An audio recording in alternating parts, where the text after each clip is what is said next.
and welcome to Daily Spark TV. I'm your host, Dr. Angela Chester.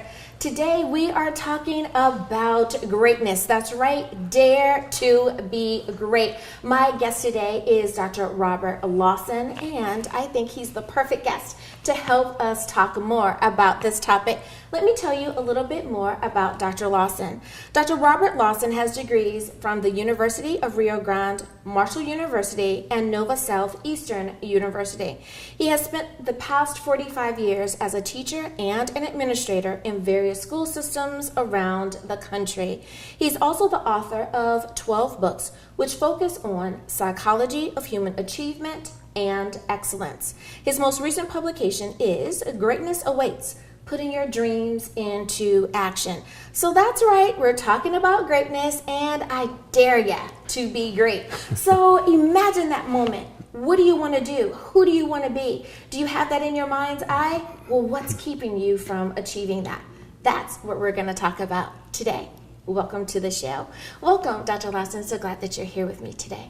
Well, thank you so very much for having me. I welcome the opportunity. Now, I just read off all of your achievements, and that is so wonderful, but I want to know a little bit more about you. Who do you say you are in your own words? Well, I say I'm a father, and I've been a father for quite a while. I have 3 sons, and 2 of them are going to be college graduates. In fact, one already is.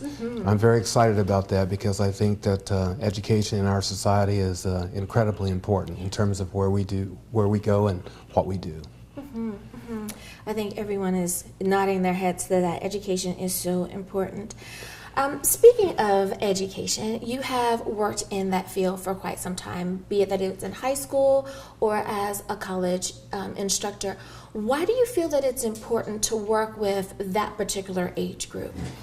Well, I started out as a junior high instructor in 7th and 8th grade, and then I moved to the high school ranks. And as you said, I've had an opportunity to interact with students and do some college teaching as well. And I have found that if the information is presented in an appropriate fashion, that students can capture the seriousness of it. And I'm very, very excited about not just the subject matter, but making an effort to build the entire person. That's my goal, as it's always been my goal as an instructor, is to think about the person as a whole and try to figure out how I can help them to navigate life as it comes at them.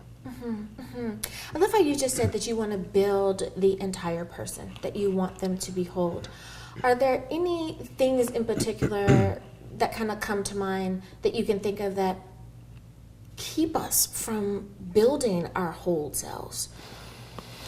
Well, as we go through life, we encounter a number of attitudes that pervade the way we think.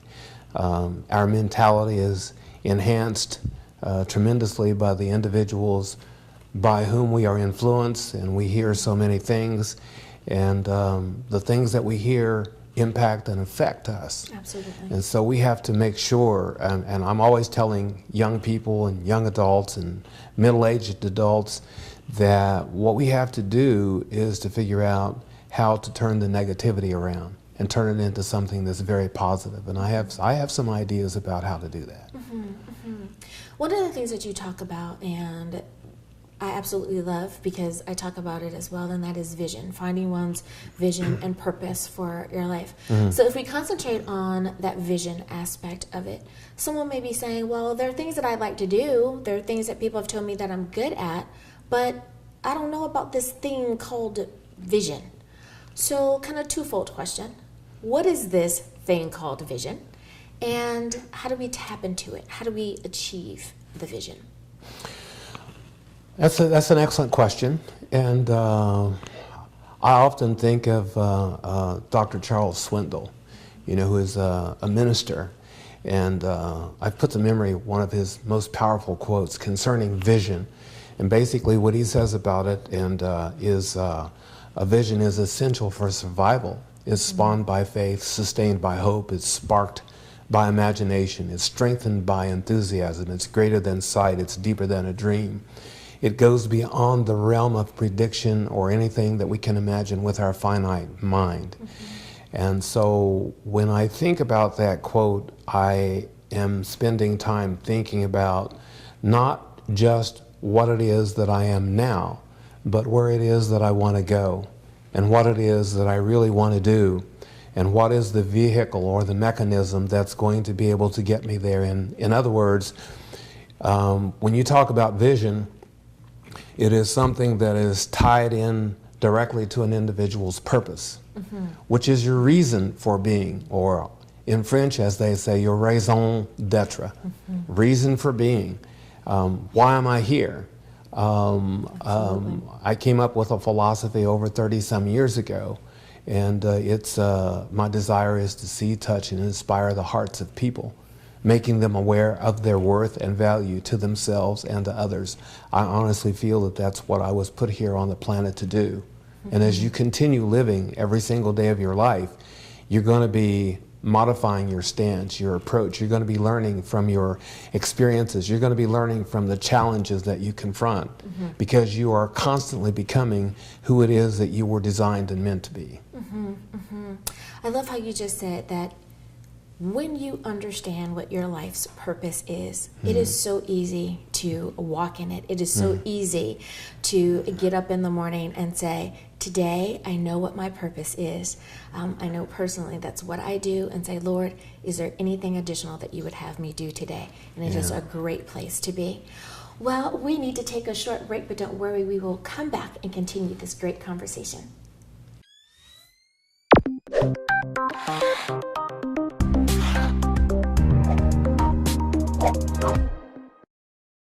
Welcome back to Daily Spark TV. I am Dr. Angela Chester. My guest today is Dr. Robert Lawson.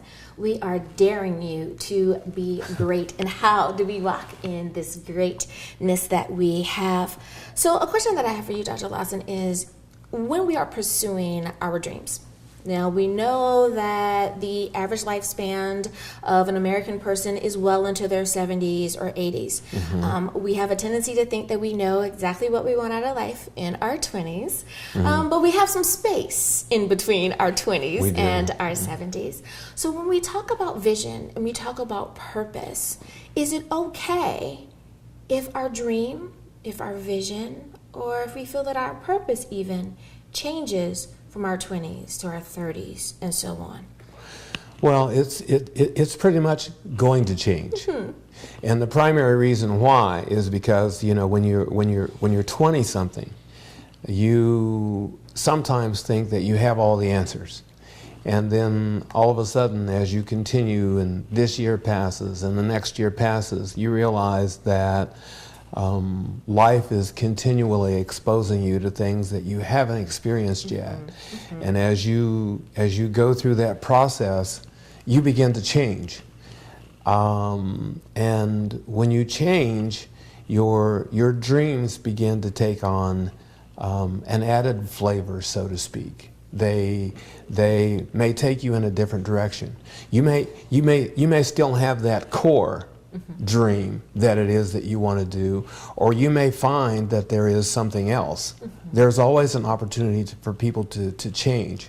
In fact, Carl Deutsch, a Harvard professor, once said that the single greatest power that we have in the world today is the power to change. The most reckless, the most irresponsible thing we can do is to go on living the next 10 or 15 years like we've lived the last 5. I can think of no more dangerous policy than that kind of conservatistic thinking that exists in our country today. So we are constantly learning from our experiences, from the books that we read, and from the individuals that we encounter, and that feeling that we have inside of us, how we can go about developing our God-given abilities, talents, and skills to benefit other people. I tell you, if we're not honing our skills, if we're not taking the time to invest in self, it really does make a difference. I have to agree with you on that one. Okay. When we're talking about this thing called greatness, boy, is that a vague word when we're talking in the general populace. Everyone has an opinion about what greatness is. So let's say we all agree on a certain definition of what that greatness is. My question for you would be, how do we then know that we have achieved it? How do we maintain it? How do we capture it and take it on with us throughout the day? Well, you're absolutely right. You know, the word greatness by itself is an incredibly nebulous term. And here's what I think the answer is.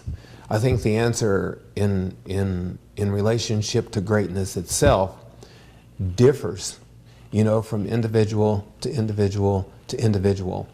What is it that a particular individual sees as greatness? Do you want to write a certain number of books? Do you want to give a certain number of speeches? Do you want to change a certain number of lives? And in reality, it's not how much you're able to accomplish that makes you great. What if you only impacted one individual in your entire life? If you impacted an individual and changed that individual in order to be able to help him or her to become better than what they ever thought they could, maybe that's greatness. So it's not always the very grand answer. Sometimes it is just the simple, elegant answer. Sometimes it's the little things that make the big difference. Isn't that true? Isn't that true? I love that. Now, is there a such thing as spiritual greatness? We understand that in our day-to-day lives, in our professional lives, that there are things that we can achieve or that we work towards. But what about that spiritual side of us as well? Does that count? If you had no spiritual greatness, you would be forever lost. I'm just going to say it like that. One of my favorite writers was the Transcendentalist, who in 1836, he wrote the essay on nature, and then in 1841 he followed it up with self-reliance. And it was so powerful to me when I was reading some of his works. And one of the things that, and I'm talking about Ralph Waldo Emerson, but one of the things that Ralph Waldo Emerson said was this: greater are they who are able to see that spiritual is stronger than any material force, that thoughts rule the world. And I'm impacted by that statement, and I have to share a personal experience with you. One day I was getting my car cleaned, and I walked into the place where they have these little spindles, you know, where they have cards. And I happened to pick one up, and I looked at it, and when I see something that speaks to me, I have to take it. And so I didn't steal it, I bought it. But it was a card, and it was put together by a lady by the name of Ellen Cuomo. And on the card, there was this verse. And the verse was this, and this relates to spiritual. And it was faith. Faith is risking what is for what is yet to be. It is taking small steps knowing that they lead to bigger ones. It is holding on when you want to let go. It is letting go when you want to hold on. It is looking beyond what is and trusting for what will be. It's the presence of light and darkness and the presence of God in all. So that to me was the spiritual essence of what people like Ralph Waldo Emerson say, and also the guy that he hung around with a lot, Henry David Thoreau. We're going to hold on to that, the greatness of God in all. We'll be right back.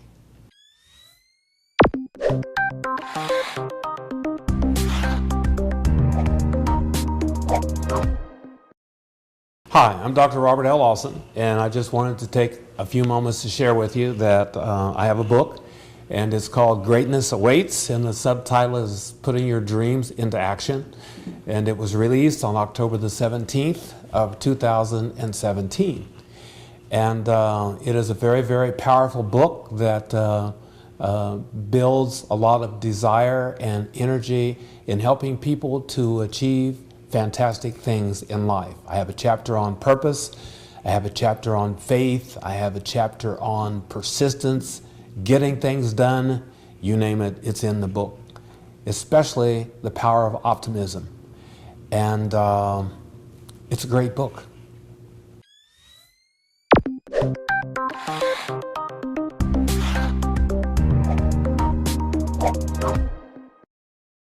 Welcome back to Daily Spark TV. I'm Dr. Angela Chester. My guest is Dr. Robert Lawson. Thanks so much for spending time with us. So, Dr. Lawson, we're talking about daring to be great, and I think that most people want to be as best that they can be, but not everyone knows how, be it that we're talking about our day-to-day in our professional lives or even in our spiritual lives for that matter. So I want to ask you, what are some things that people can do so that they can become a better mover and shaker in their industry, or they can become that person that breaks out of the habit of procrastination, or someone that just can see that obstacle and say, not today, I'm not doing this anymore, and kind of find that freedom in their vision and purpose? Well, I think a big part of it has to do with having a plan. First of all, because there's an old adage that says people who fail to plan are planning to fail. And so another quote that kind of goes along with that is Anthony Robbins' famous quote, which he says, anything that you consistently improve, you will wind up dominating. So if we put those two together, if we have a plan, and then we make an effort to change old habits into good habits by working on that plan on a consistent basis, or try to do something every day, that can get you out of the old way of thinking and the old way of doing. When you get up that morning, maybe even before you go to bed, I don't know, some people are evening people, some people are afternoon people, they're morning people. Whatever what it is that works best for you, figure out what it is that you need to do so that you're creating a step-by-step process, and you literally have a plan that you can follow. Years ago, I was at a seminar that Zig Ziglar did, and I've incorporated that a lot into my life. He says the first thing you've got to do is identify your goal. Then you set a deadline to achieve it. Then we talk about the obstacles that impede your progress. Determine what it is that's going to stop you. Figure out what talent, what skill, or what ability you're going to need to be able to do something, and then just work on it effectively from that point. You said so much in that. I do not have enough time to address it all, but boy, do I wish that I could spend more time with you.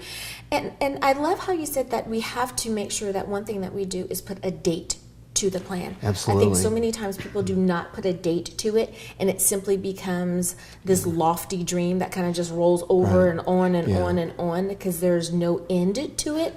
There's no result. There's no possibility of it happening, because you don't even understand when the expectation is supposed to come. Well, let's say, if a person has a deadline and they're not able to make the deadline, because I think that is something that also stops individuals. Well, good heavens, don't stop, just reset it. If you don't get it the first time, then reset it. You haven't failed, it's just delayed, for a period of time. And, another thing that I'd like to throw in there before we're finished is, don't worry about getting off track. You're going to get off track every once in a while. No one's perfect. But the only people who are going to make it are the people who get back on track. And then after you get back on track, you don't want to just sit there, because a freight train will come along and run over you. And how many people are getting plowed over because they say, well, I'm on the track. Hey, look at me, I'm on the track.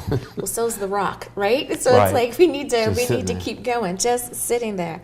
I love that. Now, we talk about many times as coaches, as instructors, as therapists, that we have to have positive self-talk, that we need to make sure that we are doing those things that are not self-sabotaging in our day-to-day lives. So when I ask you about that particular subject, what are some things that you share, be it that it's with our high school students, with college students, or adults in general? Are there things that you find in your experiences that people are doing that they really need to stop? Well, you hit the nail on the head when you said you can sometimes, actually it's a lot of the time, you can sabotage your own success by your own negative self-talk. And we literally have to get out of the habit. It's a habit, you know, that individuals have developed over years where they talk themselves out of something, where they say, that's not for me, that's for someone else, or I could never do that. I mean, I ask people, well, why would you even say that without even giving yourself an opportunity, you know, to be able to move forward in the right direction? So we have to help people. What I tell them is that we have to rethink this whole framework of negative thinking and backward thinking, and tell yourself, instead of I can't, that I can, and I will, and I must, and concentrate on the positive, de-emphasize the negative. If you're writing a book, you know, start with one word, one sentence, one paragraph, one page.